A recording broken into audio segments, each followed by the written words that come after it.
Alright, good afternoon. First phase of Indian national movement. Now we are talking about the period from 1885 till 1907. In short, right from the period when Congress was formed, which is 28 December 1885. So from 1885 for almost 21 years, Indian national movement was led by a group of people who were called as early nationalists. Now these were the group of people who were educated middle class people. They were educated middle class professionals. They are the ones who were doctor, teachers, lawyers, barrister. Most of them had received Western education. These are the people who believed in loyalty to British Crown. These are the people who demanded only few constitutional reforms. They wanted self-government for India, but not immediately, very gradually. Because these are the people who believe that India should right now ask for only constitutional reforms. Because India is not trained in modern politics. These people wanted Indians to get trained in modern politics and then slowly, gradually demand self-government. So they were demanding only constitutional reforms. They were demanding only constitutional reforms within the framework of British government. They wanted British government to continue ruling us. This group of people were called as early nationalists. They were the believer of open-minded and moderate politics. They were believer of open-minded and moderate politics. I'll repeat again. We are talking about the Indian national movement period from 1885 till 1907. This group of people were called as early nationalists. They were educated middle class people. They were professionals who believed in loyalty towards British Crown. They were the people who demanded constitutional reforms. Please remember this very well. If they ask what was their aim was constitutional reforms within the framework of British. Now this is very important to remember. Why were they called as early nationalists? Because they believed in open-minded and moderate politics. So this group of people were called as early nationalists. Let us understand what methods did they follow. Their method is called as constitutional agitation method. You need to remember very well the name of the method. Constitutional agitation method. The method was called as constitutional agitation method, which was divided into two groups. First set of method, second set of method. The method was divided into first set and second set. The name of the method is constitutional agitation method. Now, first set of method. What were they planning to do with first set of method? What was the aim? The aim of first set of method was to educate Indians in modern politics. I just told you in the beginning, these are the people who believed that Indians are not aware about modern politics. So they wanted Indians to be educated in modern politics, democracy, liberty, equality. They wanted Indians to know about all this. So these are the people who wanted to educate Indians in modern politics. That is what they were trying to achieve through first set of method. Educate Indian in modern politics. Because remember one thing, kids, India had always been ruled by king. So all we knew is kingdom. We didn't know how government works. So they wanted Indians to get educated in modern politics. That is what they were trying to achieve through first set of method.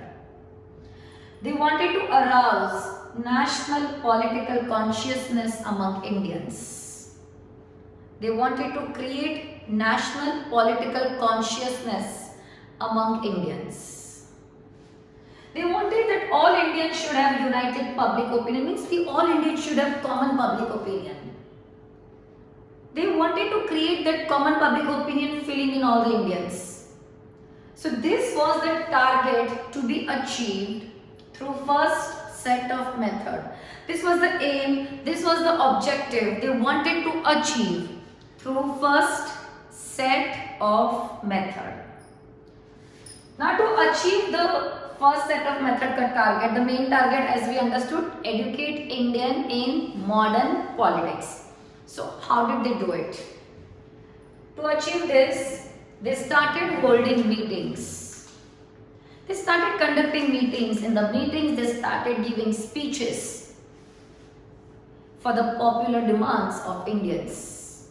For the popular demands of Indians. So first was, remember the word meetings, where the speeches were given. In first set of method, what was the first thing they were doing? They were holding meetings.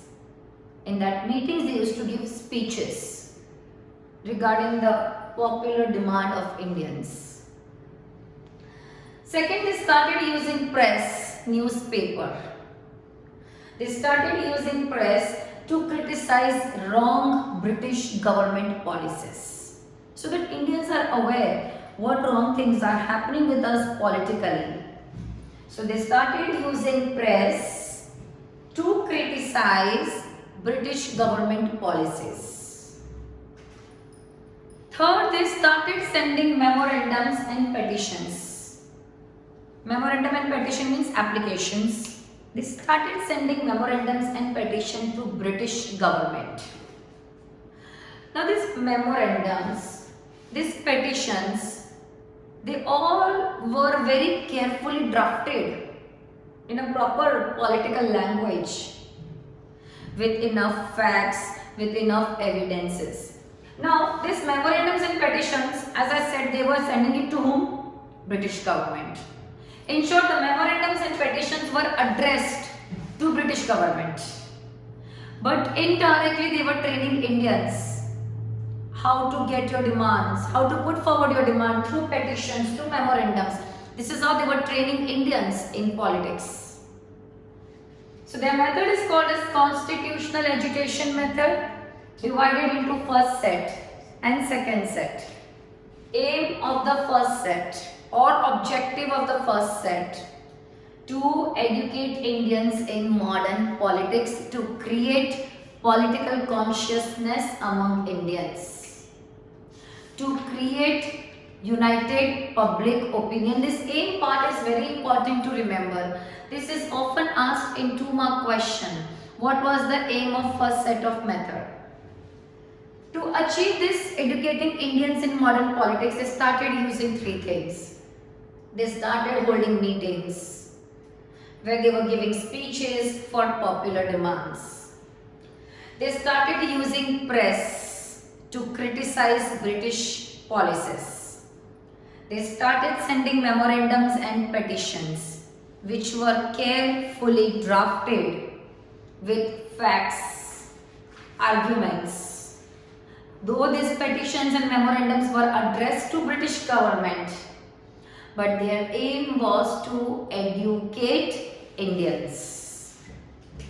This is all about first set of methods. So what we understood is aim and what 3 things they followed.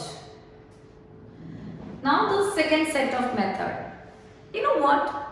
These people used to believe that the British government in England is very just, is very honest. According to them, British government and British public in Britain, if they are little bit influenced, they will definitely do something to solve the problems of Indians. They had a lot of faith in British justice. According to them, British government was not aware only what all wrong things are happening with Indians. So, the second set of method का aim was to influence British public of Britain and British government, because they were hoping if they will get influence, they will definitely look into our problems. So what was the aim of the second set of method? To influence British public and British government. Now to achieve this, so we saw दोनों method का aims. Now to achieve this, they started following three things. First, very important point, please mark it as a very important.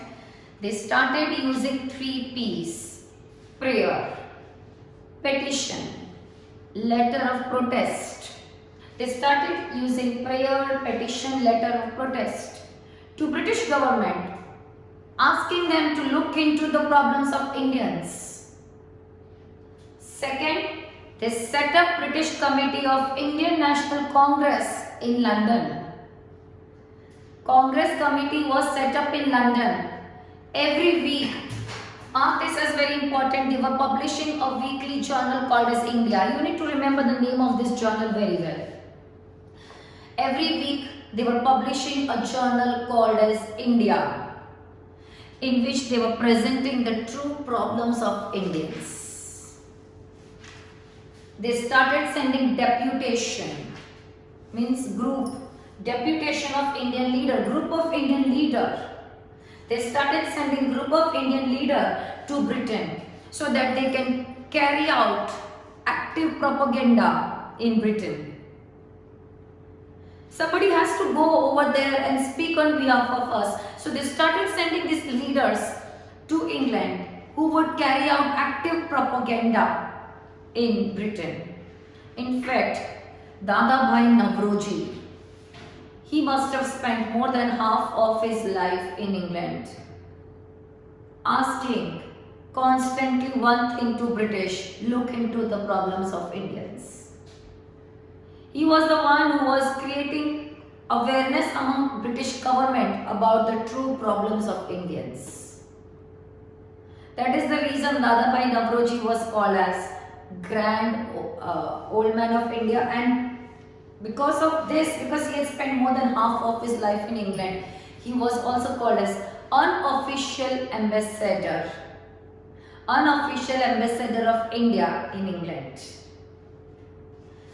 So let's just have a recap. What was the aim of the second set of method?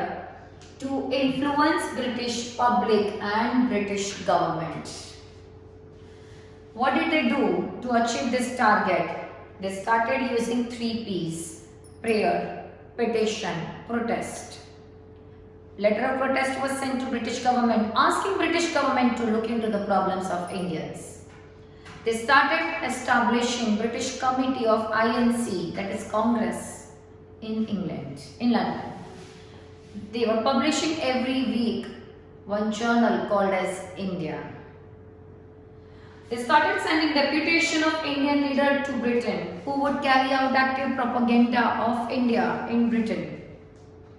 Dadabhai Navroji is one such leader. That is why he is called as unofficial ambassador of India. So this was the most important part of the chapter. What methods were they following? So when you say what methods, always remember to mention the name of the method. Then 2 set of method, remember aims of both the set of method. And then in each they followed 3 things. This is how we will be writing our answer, and this is what was included. This is what is included in methods.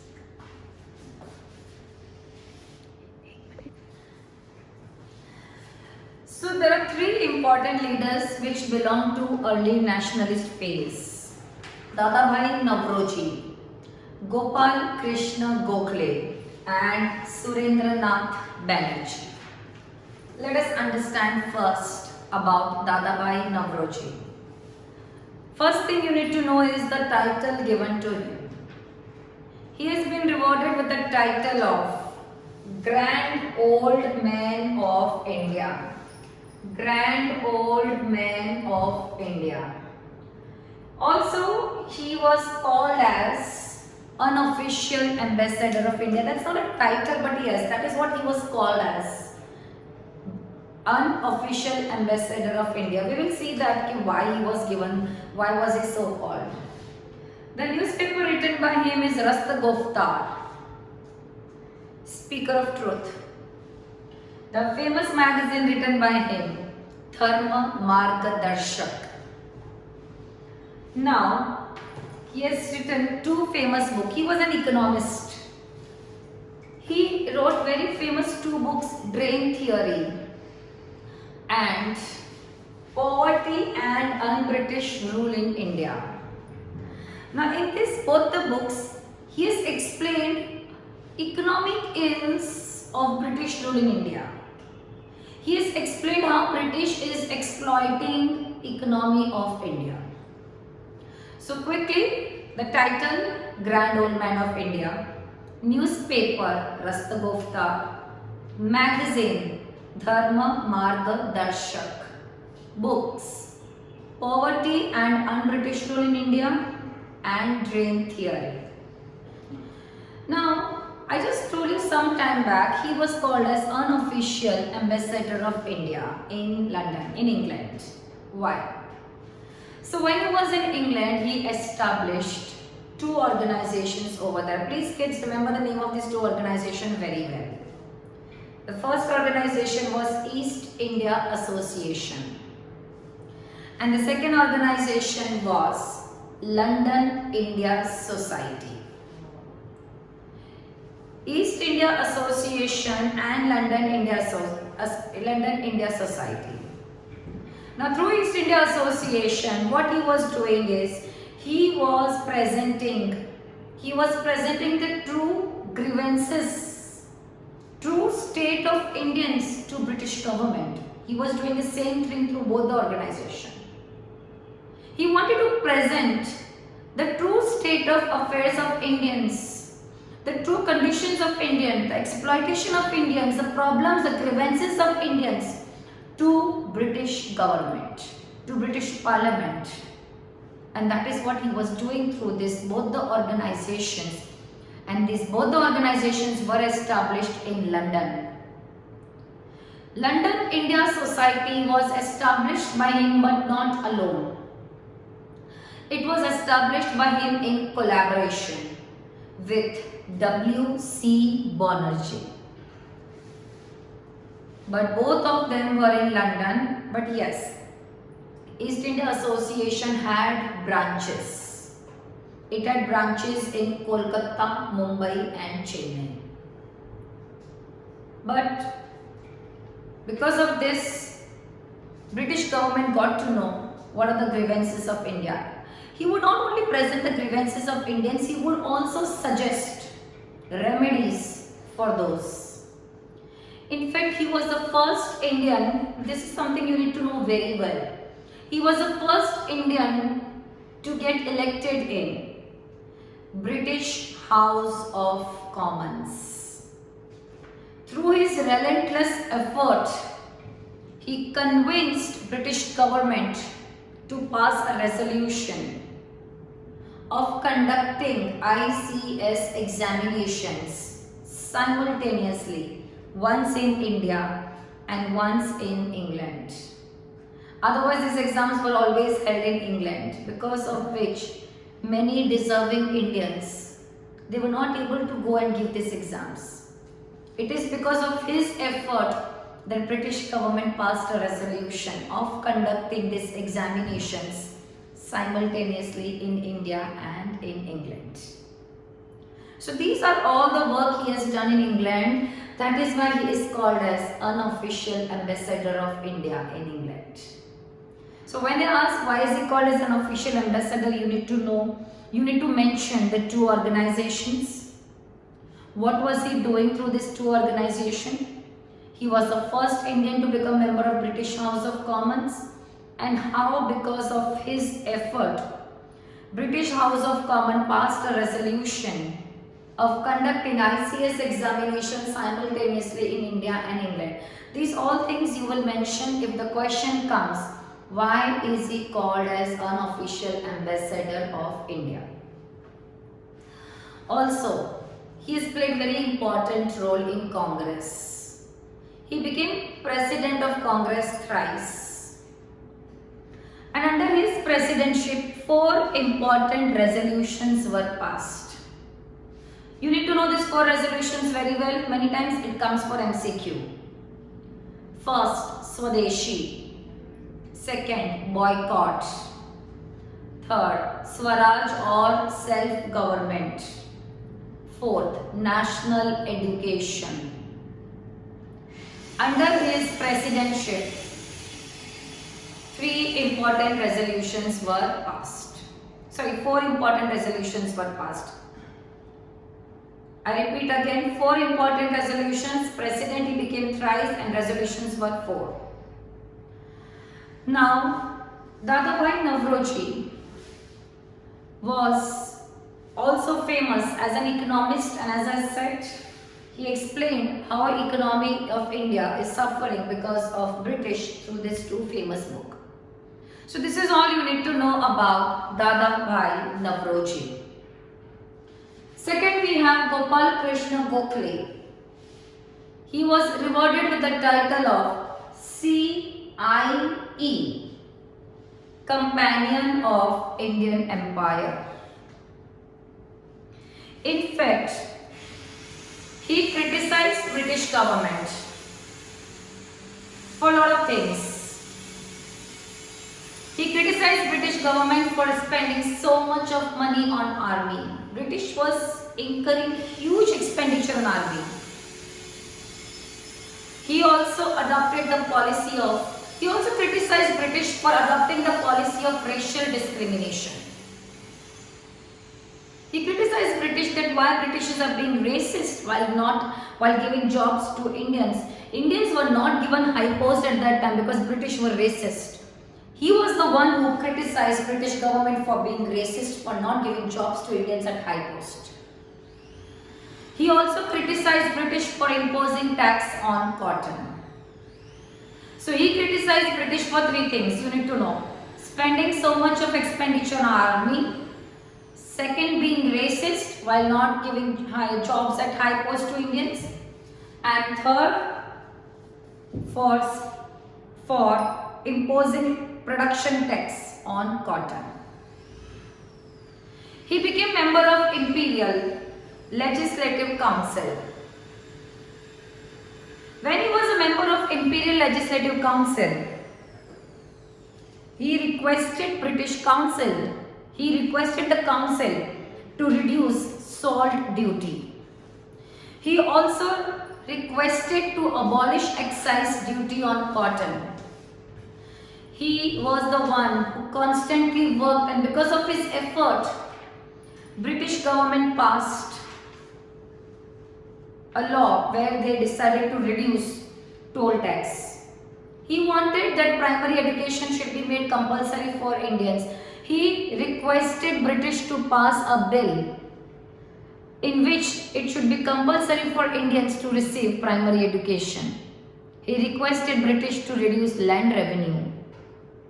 He also requested British that higher jobs and better jobs should be given to Indians. In fact, you know what? When he had gone to South Africa, he met Gandhiji over there.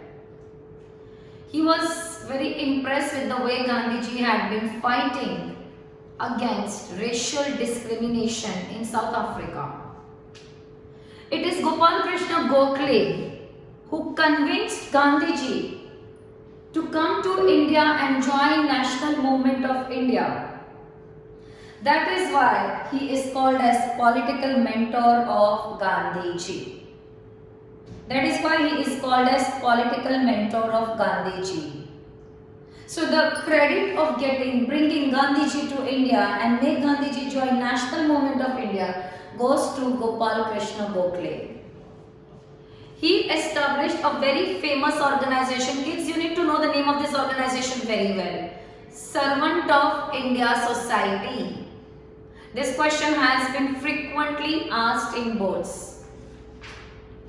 Through this organization, he wanted to train young Indians who would dedicate themselves to the service of the country. Hridayanath Kunjuru, Srinivasan, they were the important leaders of this organization. I repeat, the organization which was established by him was Servant of India Society. And what was the aim of this organization? To train young Indians who would dedicate themselves to the service of the country. Please underline the aim very well. So that was all about Gopal Krishna Gokhale. Then we have Surendranath Banerjee. He is being given the title of Father of Indian Nationalism. Surendranath Banerjee was the first Indian. He was the first Indian to qualify for Indian Civil Service examination. He became magistrate in the court of Assam, where he was asked to follow the policy of racial discrimination, and he refused. That is the reason he was removed from that post. Surendranath Banerjee also was elected in Kolkata Corporation, and he was a member of Kolkata Corporation for almost 2 decades, 20 years. He was also elected as member of BLC, Bengal Legislative Council, 4 times. He was the first Indian to hold the position of Minister of Self-Government and Health. He started writing a very famous newspaper, Bengali. Through this newspaper of Bengali, and he also wrote a very famous book, Nation in the Making. Now in this newspaper and book, he has tried to express his views on self-government. He has expressed his political concern. He has given his view on self-government. He was given the title of Father of Indian Nationalism. He established Indian Association, a very famous organization through which he wanted to work for Hindu-Muslim unity. He wanted to create a strong public opinion. Through this organization, he wanted to arouse political consciousness among Indians. So he has established Indian Association. He also created organization Indian National Conference, which had merged with Congress.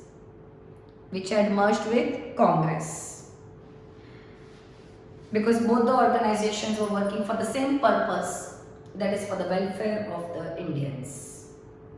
So that was all about Surendranath Banerjee.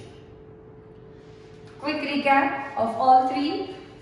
Dadabhai Naoroji title, Grand Old Man of India. Gopal Krishna Gokhale title, CIE and Political Mentor of Gandhiji, Companion of Indian Empire. Surendranath Banerjee title, Father of Indian Nationalism. Dadabhai Naoroji, newspaper Rasta Goftar. Gopal Krishna Gokhale has not written any newspaper or magazine. Surendranath Banerjee, Bengali. Book, Poverty and Un-British Rule in India, and he also wrote a magazine, Dharma Margadarshak. He has written only a book, Nation in the Making. All 3 of them had established organization. Only thing is Dadabhai Naoroji had established organization in London.